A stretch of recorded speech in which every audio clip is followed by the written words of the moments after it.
¿Qué tal? Muy buenas noches. Sean una vez más bienvenidos a su programa Criterio, en el cual en esta noche estaremos dialogando sobre esos temas de coyuntura que han sucedido en los últimos días. Por ejemplo, ¿qué está sucediendo en el caso de la reelección del fiscal general? ¿Será que al final, en efecto, terminan reeligiendo a Rodolfo Delgado? ¿O será que le harán caso a Jean Meis, que, como decía, no veía viable una reelección de este fiscal? ¿Qué está pasando en el tema si hay un diálogo con las pandillas? ¿Lo hay?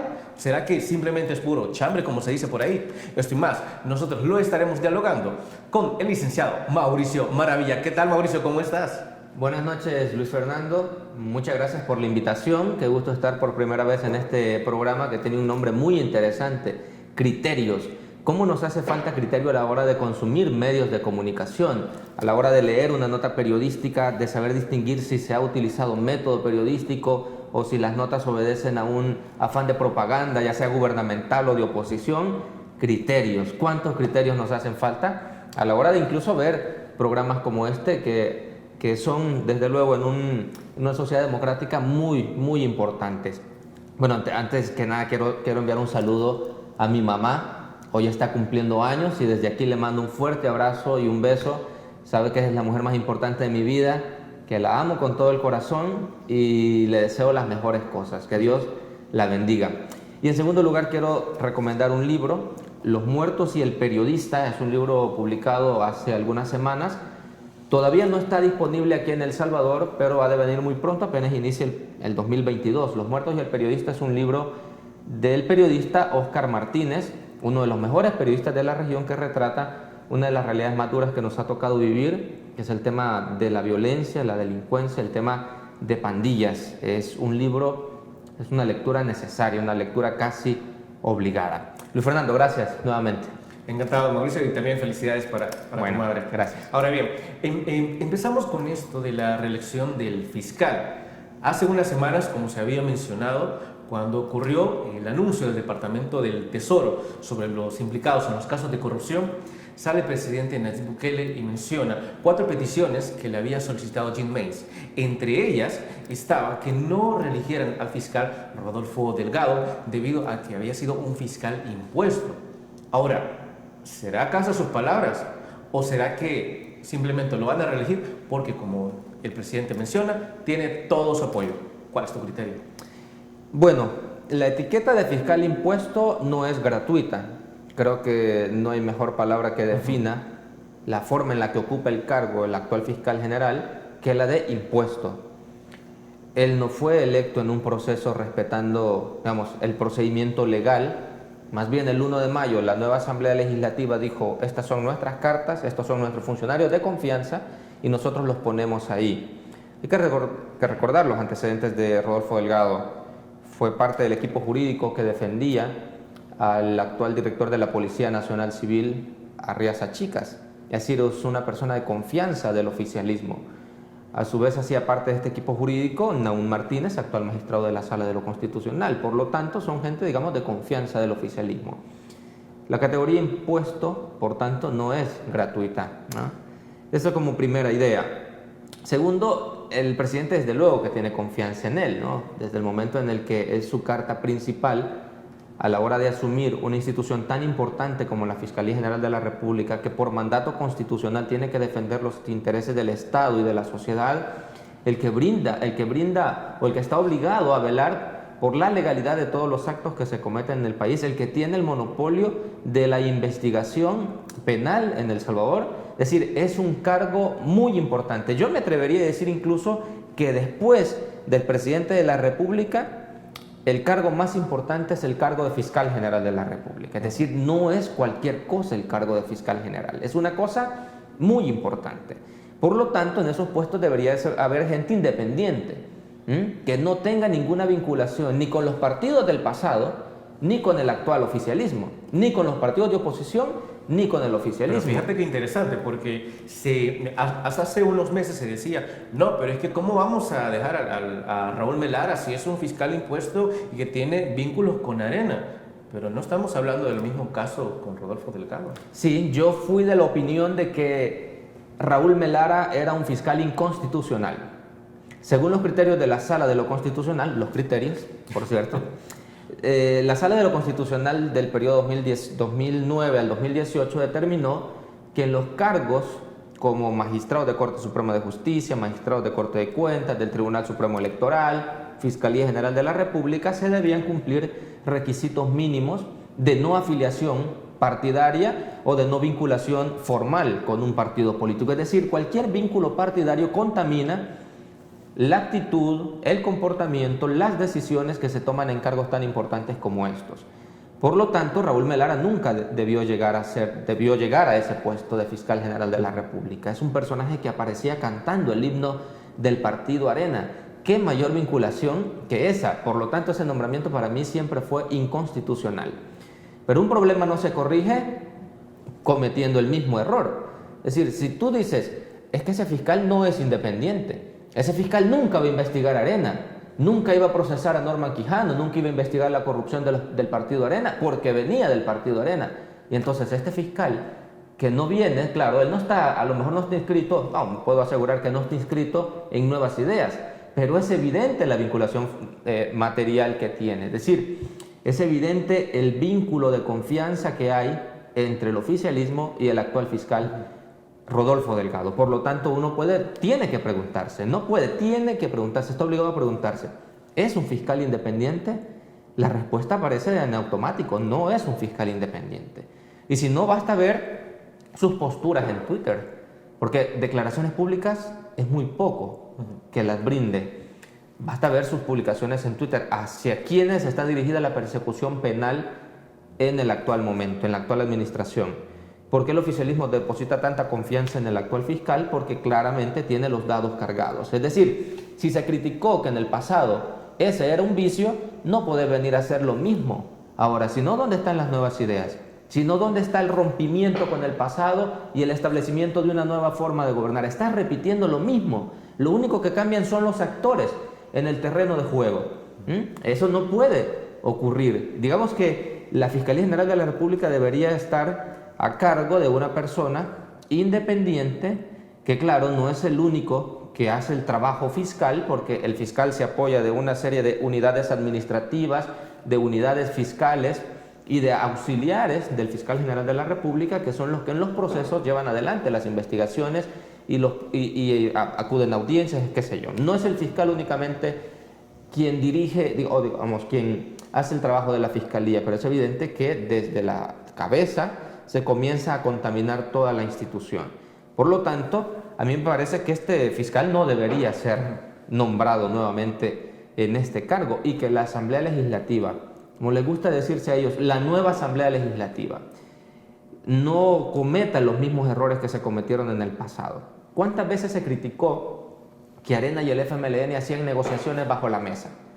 Porque la única diferencia entre lo que pasaba antes del 1 de mayo y lo que ha ocurrido a partir del 1 de mayo para hoy es que antes del 1 de mayo el poder no estaba concentrado en una sola fuerza y que necesariamente los partidos políticos tenían que negociar, tenían que llegar a acuerdos, tenían que repartirse instituciones, lo cual era incorrecto porque hay otras formas de lograr consenso con base en la capacidad de los postulandos, en la trayectoria, en la experiencia, en la capacidad de instrucción notoria, pero para Arena y el FMLN y todos los partidos satélites nunca fue de importancia la experiencia o el conocimiento de una persona, sino más bien la lealtad.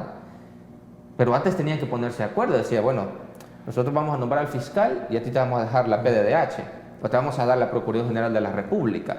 Nos das tus votos y te vamos a dar, qué sé yo, era un reparto de instituciones. Ahora Nuevas Ideas no tiene la necesidad de repartir instituciones porque tienen la mayoría de votos y ellos deciden a quién nombrar.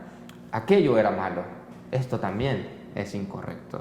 Las cosas no se corrigen, es decir, criticar una cosa... Lo anterior era malo, pero ustedes no lo criticaban, así que no nos vengan a criticar ahora nosotros. Exactamente, muchos dicen eso. Antes del 1 de mayo nunca dijeron nada.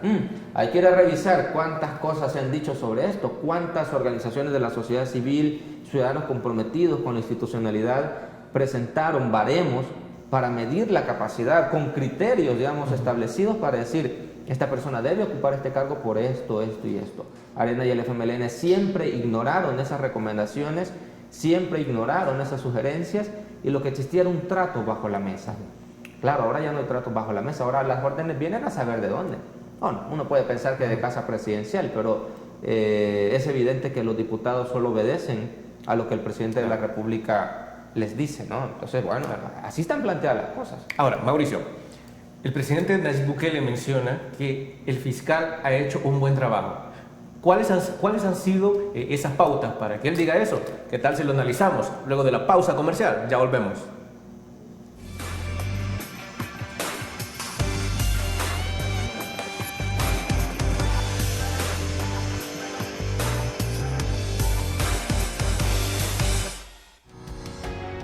Samvar, una empresa que cree en la sostenibilidad ecológica y en la cultura de productos biodegradables en El Salvador, decididos a proveer las mejores soluciones en limpieza, porque cuidar el medio ambiente es tarea de todos.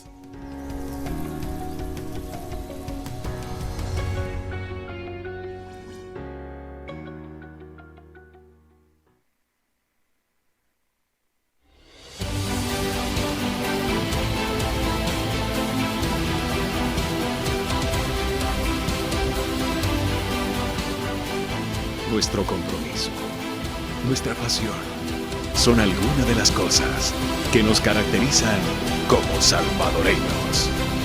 Farmacia La Buena, la farmacia de todos.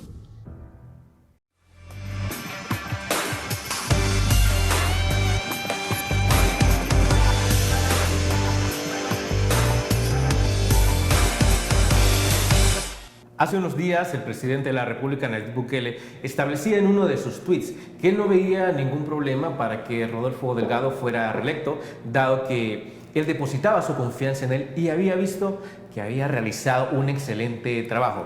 ¿Será que en efecto lo ha realizado?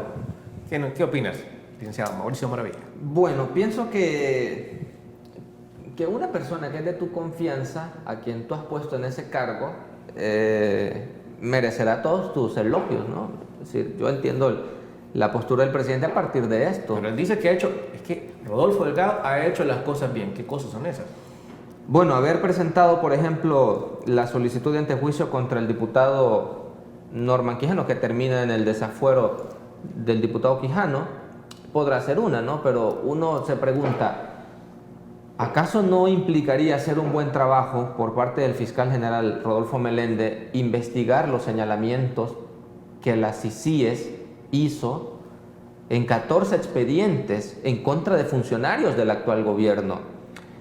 Una de las promesas de campaña, y quienes nos están viendo recordarán que una de las principales promesas de campaña del presidente Nayib Bukele fue el establecimiento de una comisión internacional contra la impunidad en El Salvador llamada CICIES. Dijo que la CICIES iba a trabajar de forma conjunta con la Fiscalía, recabando elementos para las investigaciones que posteriormente iban a ser llevados a juicio. Casos de corrupción, es que ese era el nombre. Una comisión internacional contra la corrupción en El Salvador, con el apoyo de la Organización de Estados Americanos. Replicando un poco la experiencia de la CICIG en Guatemala. La experiencia de la CICIG en Guatemala hizo que se depusiera del cargo a presidente de la República, a la vicepresidenta Roxana Valdetti, a funcionarios de los gobiernos guatemaltecos. Es decir, la experiencia de CICIG fue tan interesante que el presidente dijo es una idea que hay que traer a El Salvador para que la corrupción comience a ser erradicada. Cuando la CICIG comenzó a hacer su trabajo y ante los indicios de corrupción durante el manejo de fondos en el contexto de la pandemia, el presidente, al ver que la CICIG está investigando a sus funcionarios, decidió mejor romper toda relación con las CICIGs y dijo que lo mejor era que la CICIG se fuera. Pero quedaron 14 expedientes que los encargados de las CICIGs dijeron ya fueron entregados a la Fiscalía General de la República. Ese sería hacer un buen trabajo por parte del fiscal Rodolfo Delgado, decirnos qué ha pasado con esos expedientes, ¿no? De la corrupción aparente en el gobierno actual, porque este es el gobierno que más dinero ha tenido a disposición. Es cierto, ha hecho cosas positivas. Aquí quiero hacer un paréntesis. Las posturas intransigentes del oficialismo de la oposición son muy complicadas de asumir porque parten de que, por un lado, el oficialismo todo está haciéndose bien y desde la oposición de que todo está haciéndose mal.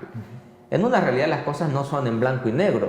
Uno, si es responsable consigo mismo, Si analiza la realidad a partir de ciertos criterios y si es responsable con la audiencia ante la posibilidad de sentarse en un set de televisión y dirigirse al público, uno lo que tiene que pensar es que en algunas cosas, claro, el gobierno estará haciendo bien su trabajo, ¿no? Por ejemplo, mucha gente elogia el manejo de la pandemia, digamos, el ritmo de vacunación, por ejemplo. Yo escuchaba hoy muy temprano una nota en la CNN en donde se hablaba de que muchos de los países de la región latinoamericana tienen serios problemas para vacunar a su gente y que esto podría ser problemático ante las diferentes variables de COVID-19 que van apareciendo. Por lo tanto, los países deberían hacer un esfuerzo más importante, un esfuerzo mayor, por garantizar una vacunación a su ciudadanía. Nosotros llevamos más del 70% de la población vacunada. ¿Cómo no se va a reconocer eso?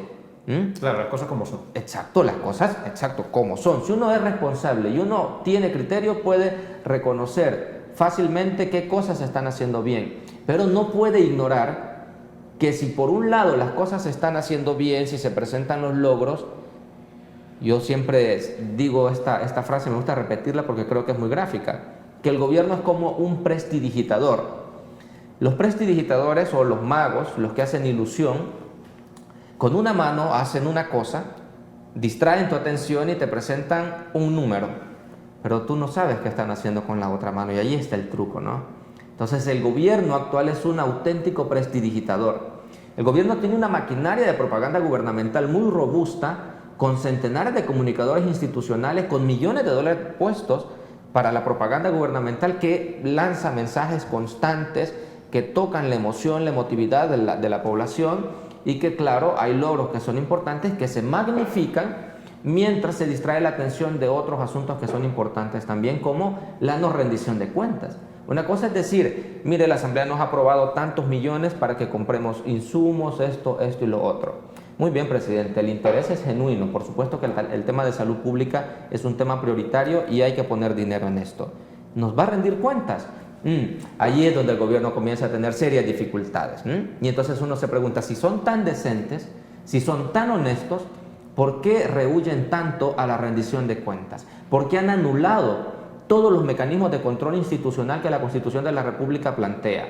¿Por qué no le rinden cuentas a la Corte de Cuentas? ¿Por qué han anulado y se han tomado completamente el Instituto de Acceso a la Información Pública? ¿Por qué declaran como información reservada todo lo que tiene que ver con el manejo de fondos públicos? Si son tan honestos, ¿por qué no nos rinden cuentas a los ciudadanos?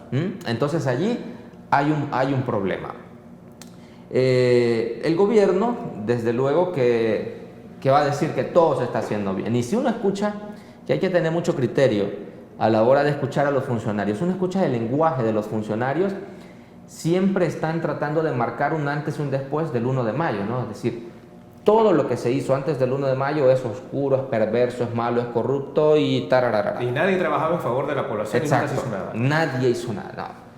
En cambio, a partir del 1 de junio de 2019 y del 1 de mayo, dicen ellos con mayor razón, porque tienen la asamblea, casi con aquella idea bíblica de que ahora todas las cosas son hechas nuevas. Digamos, el lenguaje de los funcionarios es ese, ¿no? De romper con el pasado y de decir que ahora estamos en una nueva realidad. Pero basta ver el funcionamiento de las instituciones para preguntarse si esto no es igual o peor a lo que estaba pasando antes. Una sala de lo constitucional que no es independiente, una depuración de jueces que rompe con todos los derechos fundamentales que tienen las personas. El asesor jurídico de la presidencia estos días decía que a los funcionarios a los que Estados Unidos está acusando de corrupción, Estados Unidos tiene que darles el derecho de audiencia y de defenderse.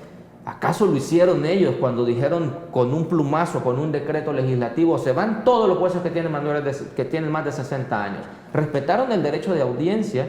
¿Respetaron su derecho de defensa a estas personas? No lo hicieron. Hay una hipocresía en el lenguaje de los funcionarios, pero más que en el lenguaje, en el comportamiento y en la toma de decisiones de parte del oficialismo.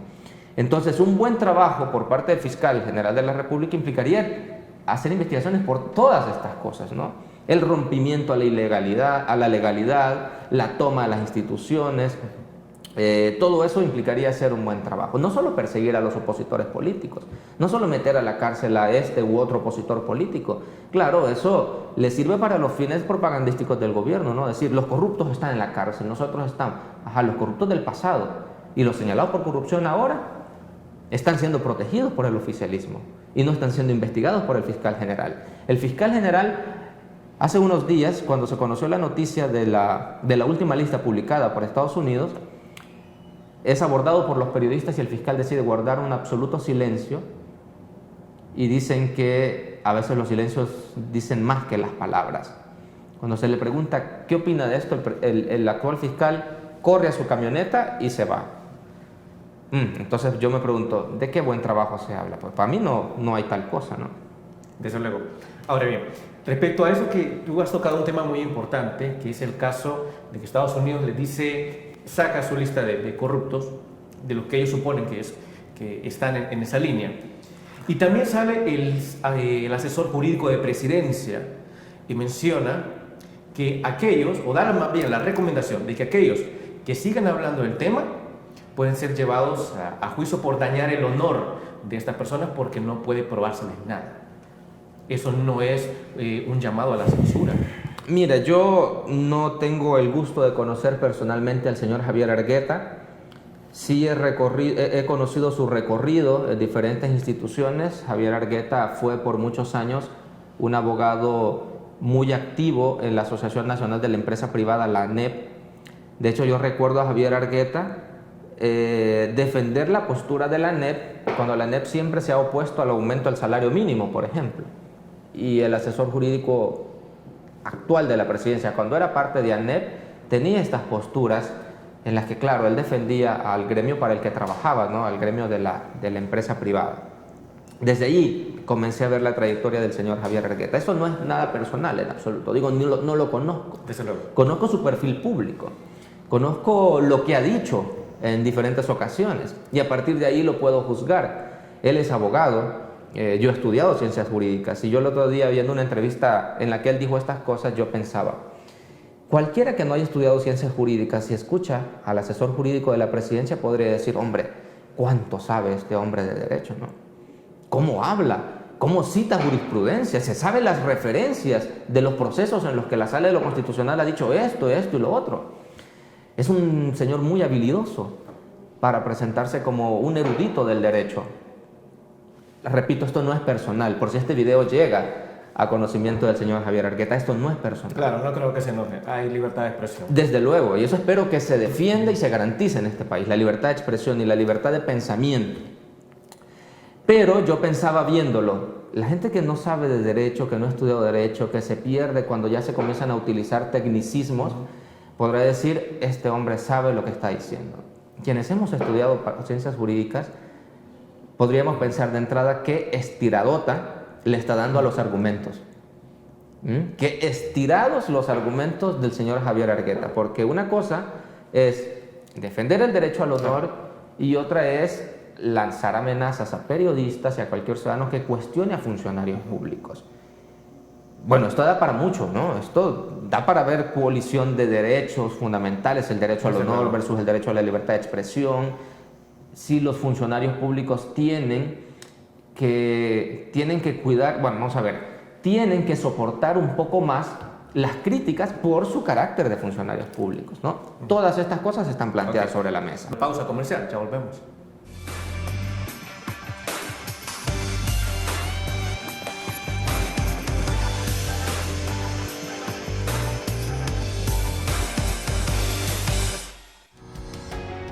Samvar, una empresa que cree en la sostenibilidad ecológica y en la cultura de productos biodegradables en El Salvador, decididos a proveer las mejores soluciones en limpieza, porque cuidar el medio ambiente es tarea de todos.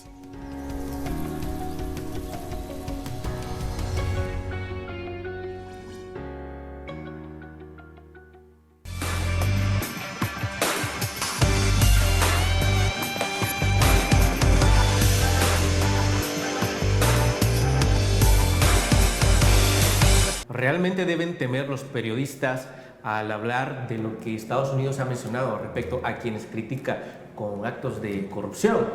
¿Qué opinas, Mauricio Maravilla? Bueno, yo creo que, como decía en el segmento anterior, los argumentos del asesor jurídico de la presidencia, el señor Javier Argueta, me parecen demasiado estirados a la hora de decir que los funcionarios deberían proceder contra quienes escriben sobre supuestos casos de corrupción. Un gobierno decente, un gobierno que de verdad respete al pueblo que lo eligió, no debería andar amenazando a periodistas o a ciudadanos por criticar esto, por señalar lo otro. Debería rendir cuentas mejor. Por eso yo cuestionaba antes, si tan honestos son, ¿por qué le tienen tanto miedo a la rendición de cuentas? Si se le está acusando de corrupción y se le está acusando a la actual comisionada presidencial, a la jefa de gabinete, Carolina Resinos, de liderar una trama de corrupción multimillonaria de muchos millones de dólares, lo menos que deberían decir, mire, aquí está nuestro respaldo, tanto nos ha ingresado en materia de préstamos, de créditos internacionales, en materia de recaudación de impuestos, y aquí están las cuentas claras para que el pueblo... No lo hacen. ¿Por qué no lo hacen? La mejor forma de defenderse ante acusaciones de corrupción es rindiendo cuentas, no amenazando a los periodistas y a los ciudadanos que cuestionan el manejo oscuro de las finanzas públicas. Eso a mí me parece muy grave, me parece un retroceso y me parece una desfachatez completa que en plena televisión se llegue a decir una forma tan grave de forma tan tranquila y no pasa nada. A mí eso me parece muy preocupante realmente. Los funcionarios públicos, como todos los ciudadanos, tenemos derecho al honor, a la imagen personal. La Constitución de la República lo establece. De hecho, el artículo 6 de la Constitución de la República, que habla de la libertad de expresión, señala como límites el no transgredir ni el orden público, ni lesionar la moral, ni la intimidad, ni el honor de las otras personas. Es decir, no hay derechos absolutos, pero hay derechos en los que un contexto distinto podría, modificar las cosas en el sentido siguiente. Una persona se presenta a un cargo de elección popular y resulta electo. Desde el momento en el que resulta electo para un cargo, esta persona tiene obligaciones con ese cargo para el que ha sido electo o cargo en el que ha sido nombrado. Y ahí está el principio de legalidad en términos administrativos, que los funcionarios públicos solo pueden hacer aquello que la ley expresamente les faculta hacer. En cambio, los ciudadanos, este es el principio establecido en el artículo 8 de la Constitución, podemos hacer todo aquello que no nos esté prohibido. Nadie está obligado a hacer lo que la ley no manda, dice la Constitución, ni a privarse de lo que ésta no prohíbe. Para los funcionarios es distinto, ellos tienen límites a su actuación. Si su cargo es X cargo, la Constitución o la ley establecerá cuáles son las facultades de este funcionario y esta persona no podrá ir más allá de eso. Ese es un principio de legalidad en términos administrativos. Los funcionarios públicos deben entender eso, pero a la vez deben entender que desde el momento en el que son funcionarios, y aquí no hablamos solamente de diputados, de ministros, de alcaldes, hablamos de todos los que ostentan cargos públicos de toma de decisión dentro del Estado, incluso los jueces y otros actores. Jueces, magistrados, qué sé yo, que por su calidad de funcionarios están más expuestos al escrutinio público y a la crítica. Y hay abundante jurisprudencia que habla de lo que tienen que soportar, digamos, hasta dónde se debe soportar la crítica. Tú no puedes andar como funcionario amenazando a todo aquel que te critica y presentando acusación particular en contra de todos aquellos que ponen un tuit criticándote, señalándote conductas. No, tú estás tranquilo con tu actuación, mejor demostrar con papeles, como decía un ex diputado, con papeles, rendí cuentas y decir, mire, la mejor forma de desvanecer todas esas acusaciones que me están haciendo es, aquí está mi declaración patrimonial, con esto entré, este es mi patrimonio actual, revisen mis cuentas, revisen las cuentas de mi familia, yo no tengo nada que ocultar. La mejor forma de desvanecer acusaciones de corrupción es rindiendo cuentas y, por eso insisto, no amenazando a periodistas que cuestionan o escriben con fundamento, porque hay indicios que deberían dar pie a investigaciones penales. Hay indicios en investigaciones periodísticas que señalan hacia posibles casos de corrupción millonarios. No estamos hablando de unos cuantos dólares, sino de millones de dólares. Ahora, Mauricio, diversos funcionarios mencionan que lo que ha hecho Estados Unidos respecto a sus investigaciones es calificado de injerencia, que es calificado como algo sumamente poco ético. ¿Es esto cierto? Mire, yo sí creo que, como solemos usar aquella expresión de que Estados Unidos no tiene amigos, sino intereses, creo que en la dinámica geopolítica actual hay que entenderlo, sobre todo en este momento, desde esa óptica. Estados Unidos está cuidando intereses en la región. Hay que entender también que en términos de geopolítica Estados Unidos es una potencia que se va debilitando en contraposición a China, que va ganando más y más terreno. Entonces uno tendría que pensar que la postura del gobierno actual es, pensando en aquella metáfora no muy feliz de que un mono no suelta una rama si no está agarrado de otra, ¿no? O si no tiene asegurada la otra. Entonces uno podría pensar, ¿y el presidente de la República por qué habla en estos términos a los Estados Unidos? Si estamos acostumbrados a que los presidentes de El Salvador siempre le rinden pleitesía a los Estados Unidos. Incluso llegó a decir Roque Dalton, el embajador de mi país es más presidente de mi país que el propio presidente de mi país, ¿no? El embajador de Estados Unidos acá siempre ha tenido mucho poder, siempre ha tenido mucha injerencia. Yo voy a contar algo aquí que bueno, voy a cuidar detalles, pero sí me voy a atrever a contar una experiencia, porque por mi trabajo yo tuve la oportunidad en una ocasión, en una visita al Centro Penal de Mariona, de platicar con un exfuncionario, con un exfiscal general de la República que estaba detenido ahí. Este fiscal me contó, a lo mejor está viendo esta entrevista y él sabe que lo que me ha dicho es cierto y que no estoy mintiendo en absoluto, que cuando él era fiscal tenía constantes llamadas de parte de la embajadora de aquel momento, la señora Mari Carmen Aponte, en una clara injerencia a los asuntos internos de El Salvador. Esa ha sido una práctica no muy feliz que los Estados Unidos ha tenido. Estados Unidos cuida sus intereses en regiones particulares. Ellos, los Estados Unidos, siempre hablan de que lo que hacen es defender los principios republicanos, que defienden la democracia, que lo que intentan propiciar es un clima de paz y tranquilidad, de prosperidad, dicen ellos, por eso aquella campaña de la Alianza para la Prosperidad en el Triángulo Norte. Es decir, ellos siempre tienen un discurso de benefactor, ¿no? de dar cosas para que los países se beneficien, es que se mantenga un clima de estabilidad.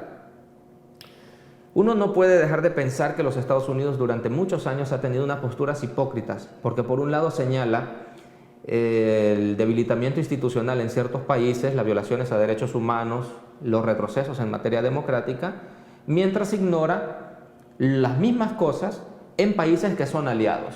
Por ejemplo, en Colombia recientemente hubo protestas que fueron reprimidas por el Estado y Estados Unidos guardó un completo silencio. Nunca dijo que en Colombia se estaba violentando los derechos humanos ni que había retrocesos en materia democrática. No dijo nada porque Colombia es un país aliado de ellos. Estas posturas entonces son hipócritas, pero el hecho de que Estados Unidos tenga esos comportamientos hipócritas, o de que el mensajero, en este caso Estados Unidos, que quien dice una cosa, tenga esas posturas hipócritas, no significa que lo que aquí esté pasando sea falso, o lo que dice Estados Unidos sobre El Salvador sea falso, que aquí hay un debilitamiento institucional. Es que lo hay, lo hay. Y si no, ¿cómo se le llama a la deposición inconstitucional de magistrados de la Sala de lo Constitucional, a la toma del Palacio de Justicia por parte de la Policía Nacional Civil el 1 de mayo y a la imposición de magistrados que están ahora usurpando esos despachos en la Corte Suprema de Justicia? ¿No se le llama eso debilitamiento institucional? Toma del poder por la fuerza bruta, porque ¿qué significa? Cuando tú tienes la razón, tú no tienes que utilizar la fuerza. Si tú tienes la razón, tú convences al otro. La fuerza de las palabras es suficiente. Exactamente, no tienes que utilizar la policía para llegar a romper la chapa de un lugar y imponer a alguien ahí. Desde el momento en que lo haces, estás dejando entrever que lo que estás haciendo no es correcto, pero como tienes la fuerza, entonces te puedes imponer. Estados Unidos ha señalado como incorrectas esas cosas y en eso yo estoy de acuerdo, son incorrectas. No porque Estados Unidos lo dice, sino porque van en contra de todos los principios republicanos y democráticos que deben defender. Así que el presidente de la República el 1 de junio de 2019 juró defender, porque dijo, vamos a respetar la Constitución, y es cierto, la Constitución necesita reformas, pero hay procesos, hay mecanismos para llegar a estas cosas. Desde luego, Mauricio. Me encantaría saber ahora si en efecto Estados Unidos tiene veracidad cuando menciona que el actual gobierno ha negociado con las pandillas. Pero eso, luego de una pausa comercial, ya volvemos.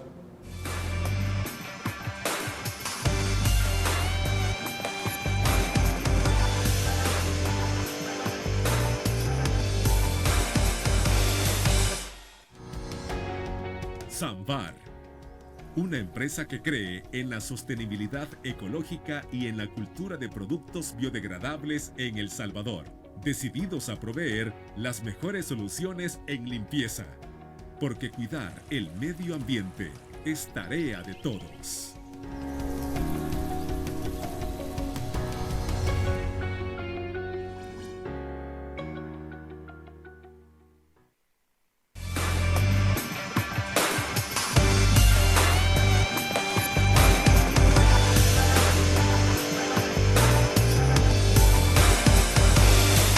Recientemente Estados Unidos acusó al Ejecutivo de negociar con las pandillas, pero ¿será esto cierto? ¿Qué nos dice Mauricio Maravilla?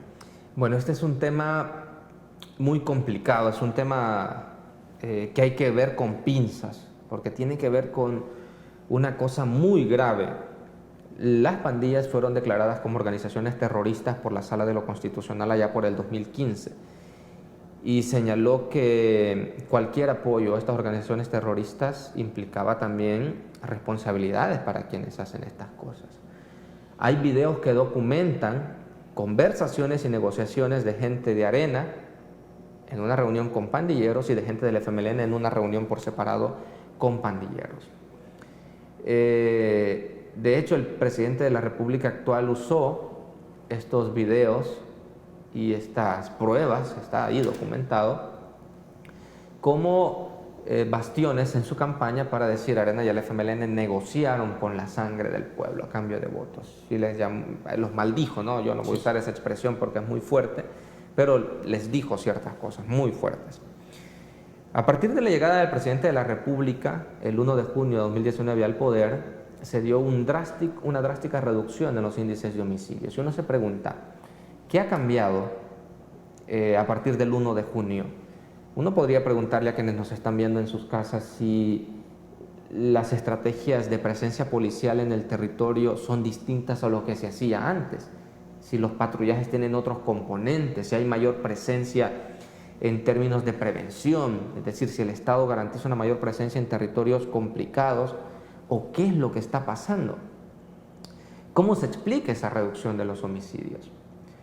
Hay investigaciones periodísticas ahora que apuntan hacia una posible negociación entre el gobierno y las dos principales pandillas, De hecho, fíjate, quiero mencionar algo interesante, porque algunos funcionarios defienden el hecho de que no se puede creer a Estados Unidos porque mencionan que ha tomado investigaciones que ha hecho el Faro, a los cuales ellos desprestigian. Pero se puede tomar el punto. El Faro también mencionaba en la negociación con Mauricio Funes, las pandillas, lo desprestigiaban también. Las mencionaban en el periodo de Sánchez Serén, mencionaban las negociaciones junto a Newton Mason. Y le siguen desprestigiando hasta ahora. Sí, el periodismo tiene que mantenerse incólume, fuerte, en hacer lo que tiene que hacer, que es encuentra información, va a las fuentes, verifica si hay información que se pueda verificar y después de aplicar todo un método periodístico decide publicar algo, porque de lo contrario habría demasiada responsabilidad para quienes publican algo sin haberlo corroborado, ¿no? Es decir, yo sí confío en que las investigaciones que se han realizado sobre este tema son serias y que por lo menos deberían ser tomadas como indicios por una Fiscalía General de la República que fuera independiente, pero lamentablemente no tenemos una Fiscalía General de la República que sea independiente. Si fuese independiente esta Fiscalía General de la República, tomarías esas investigaciones y con la misma vara con la que está midiendo Arena y al FMLN tendría que estar midiendo a este gobierno, porque el señalamiento es el mismo. Que ahora no hay, por lo menos por el momento, yo me atrevo a decir esto, por lo menos por el momento, videos que documenten reuniones entre personeros del oficialismo y pandillas, es cierto, no los hay. Subrayo, por el momento. Hay fotografías del actual alcalde de San Salvador, Mario Durán, y del actual director de Tejido Social, Carlos Marroquín, en reuniones con personas que después fue corroborado que eran pandilleros y que fue en el contexto de la campaña electoral para que el presidente de la República llegara a la presidencia. ¿Cuál es la diferencia entonces con los anteriores? Exactamente. ¿Qué hace mal aquella negociación de Arena y el FMLN con las pandillas y qué hace buena una posible negociación del actual alcalde del actual gobierno con las pandillas? Las cosas son lo mismo. El problema es que si tú si ha pasado buena parte de tu campaña de desprestigio a los otros, atacándolos por haberse sentado con estos grupos que están al margen de la ley, no vas a admitir en ningún momento que has tenido acercamientos con él, lo vas a negar hasta las últimas consecuencias. Y uno posiblemente debería tener más cuidado de hablar de estas cosas, desde luego que sí, porque son temas muy graves. Pero ¿cómo se explican estas alzas repentinas en los números de homicidios? Es decir, el plan de control territorial, entonces hay momentos en los que se pone en pausa y las pandillas actúan. ¿O qué es lo que ocurre? Es decir, ¿cómo podemos tener 3 días de una alza en los índices de homicidios y el gobierno diga fuerzas oscuras? Claro, tiene que dar una justificación, pero cualquier persona con criterio medianamente inteligente diría, presidente, sea más honesto. Sea más honesto y díganos qué es lo que está pasando. Y que el presidente menciona, bueno, a la población indicarle que finalmente ha sido controlado. Pero ¿te parece si seguimos en el siguiente bloque? Porque ahorita vamos a una pausa comercial, ya volvemos.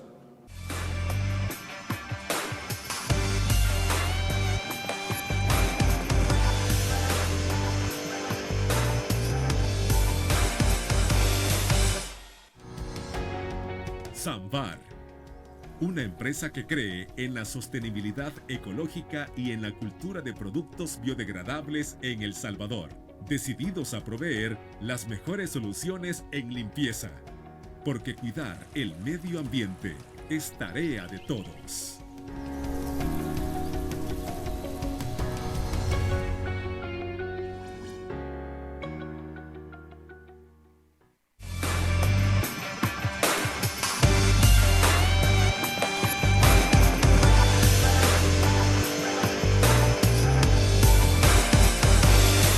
Continuamos dialogando con el licenciado Mauricio Maravilla sobre si en efecto hay una posible negociación entre el Ejecutivo con las pandillas. Bueno, yo apuntaba antes de la pausa que este es un tema muy espinoso, que hay que tocar con pinzas, es un tema complicado. Creo que el tiempo va poniendo las cosas en su lugar y, como dice aquel texto bíblico, no hay nada bajo el sol que no haya de ser revelado, que no vaya a ser revelado. Tú puedes, como decía alguien, mantener engañada a toda la población una parte del tiempo, o puedes mantener engañada a una parte de la población todo el tiempo, pero lo que es materialmente imposible es mantener engañada a toda la población todo el tiempo. Eso no es posible. Por eso digo, la historia se encarga de poner en su lugar a cada persona, cada personaje dentro de la política. También le llegará su turno de rendir cuentas. Aunque cuando estás en el cargo esto se te olvide y creas que vas a tener el poder por mucho tiempo y que puedes pisotear a que se te ponga enfrente, que puedes imponerte, las cosas cambian. Y yo hace poco ponía una frase en Twitter que encontré por ahí que decía: cuídate de no esparcir espinas en el camino, por si algún día te toca regresar y te toca volver descalzo. Todas las espinas que dejaste entonces te van a terminar haciendo daño. Y yo agregaba una opinión mía. Muchos funcionarios del actual gobierno deberían enmarcar esa frase y pegarla en su despacho, porque ejercen el poder con una matonería increíble. Es que parece que ese cargo lo han recibido de forma vitalicia y que nunca se van a ir y que nunca van a rendir cuentas. No deberían olvidarse de que el poder es temporal, que las cosas cambian y que en algún momento tendrán que estar del otro lado, rindiendo cuentas. En el tema de las pandillas entonces va a ser lo mismo. Las cosas tendrán que ir tomando su lugar y será el tiempo el que nos dirá si estos indicios de negociaciones son reales o no. Lo que sí creo es que las pandillas también aprendieron a jugar en términos políticos y que las pandillas no se van a arriesgar a quemar un cartucho tan importante como, si tienen videos, por ejemplo, no lo van a quemar tan fácilmente como lo hicieron en el pasado, que para presionar a un partido u otro cercano a una elección, estos videos se filtraban. Porque también al interior de la pandilla hay problemas cuando se filtran estos videos, porque la base de las estructuras de pandillas reclama sus liderazgos. Bueno, y entonces todos estos millones que se dice que han recibido, ¿por qué nunca llegaron hasta acá? ¿Quién se los quedó? Entonces se arma un lío también dentro de la pandilla. Es decir, las pandillas han aprendido a jugar en términos políticos también. Se saben mover, saben dónde apretar, cuándo apretar. Esas cosas están planteadas sobre la mesa. Bueno, Mauricio, encantado de haberte tenido por acá. Esperamos tenerte próximamente porque ha sido muy, pero muy gran análisis. Bueno, la experiencia que he tenido en televisión es que el tiempo se va demasiado rápido y que uno quisiera preguntar 1000 cosas más, pero al menos lo que hemos dicho, ojalá que haya quedado para que la gente vaya asumiendo esto con criterio, ¿no? Ojalá que así sea. Desde luego, muchísimas gracias. Bueno. Y a ustedes, amigos televidentes, gracias por habernos sintonizado. Y como siempre, recuerden que el criterio más importante lo tiene usted. Que descanse.